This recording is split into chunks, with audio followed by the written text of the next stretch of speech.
Hello everyone, welcome back to my YouTube channel Vatika Singh. But before starting this video, we would like to say something to you. Please like and share this video and subscribe my channel Vatika Singh and don't forget to put on the notification bell so that you don't miss the upcoming video. तो चलिए friends, हम इस video को start कर लेते हैं। हम इस वीडियो में आपको यह बताएंगे कि प्रश्नोत्तर कौशल सूक्ष्म पाठ्य योजना कैसे बनाते हैं। तो सबसे पहले हम आपको यह बता दें कि यह प्रश्नोत्तर कौशल क्या होता है। प्रश्नोत्तर कौशल शिक्षक को अपने पाठ से संबंधित बहुत से प्रश्न पूछने पड़ते हैं जिससे कि वह यह जान सके कि उसके बच्चे ने कितना सीखा है। इस तरह के कौशल को ही प्रश्नोत्तर कौशल हम कहते हैं। तो प्रश्नोत्तर कौशल सूक्ष्म पाठ्य योजना बनाने के लिए आपको सबसे पहले सेंटर में बीचों बीच लिखना होता है प्रश्नोत्तर कौशल सूक्ष्म पाठ्य योजना संख्या 2। उसके बाद आप लिखते हो दिनांक। जिस डेट को आप अपनी प्रश्नोत्तर कौशल सूक्ष्म पाठ्य योजना बनाते हो उस डेट को आपको दिनांक में लिखना होता है। उसके बाद आप लिखते हो कक्षा।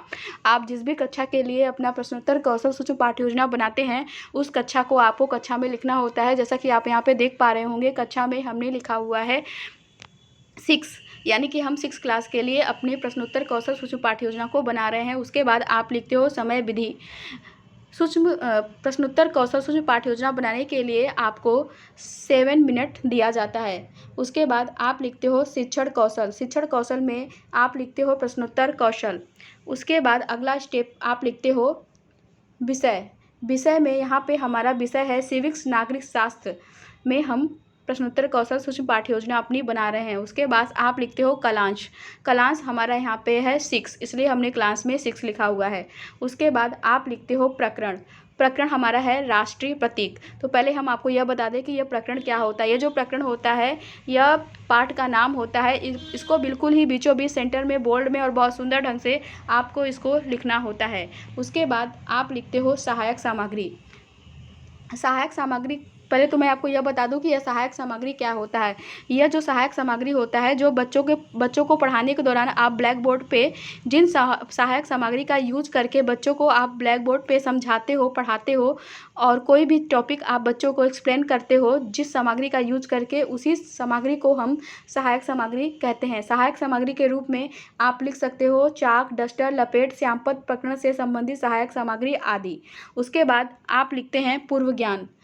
पूर्व ज्ञान पहले तो मैं आपको यह बताऊं कि यह पूर्व ज्ञान क्या होता है। यह जो पूर्व ज्ञान होता है यह लगभग सभी का एक समान होता है। बस यहाँ पे क्या होता है कि पाठ का नाम चेंज कर दिया जाता है।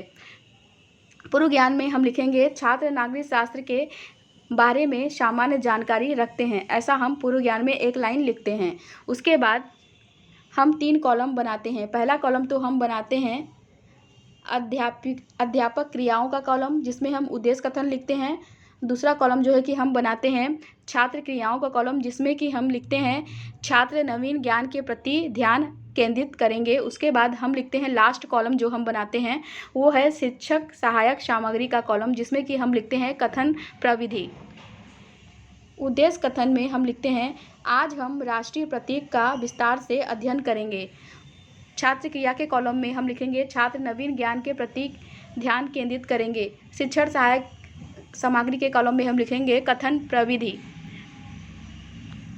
उसके बाद हम लिखेंगे छात्र अध्यापक विद्यार्थियों से निम्न प्रश्न पूछेगा।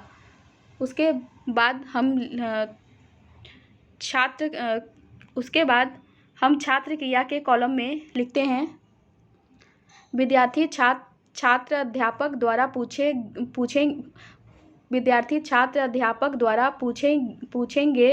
गए प्रश्नों के उत्तर को देंगे। उसके बाद हम लिखते हैं शिक्षक सहायक सामग्री के कॉलम में हम लिखेंगे प्रश्नोत्तर प्रविधि।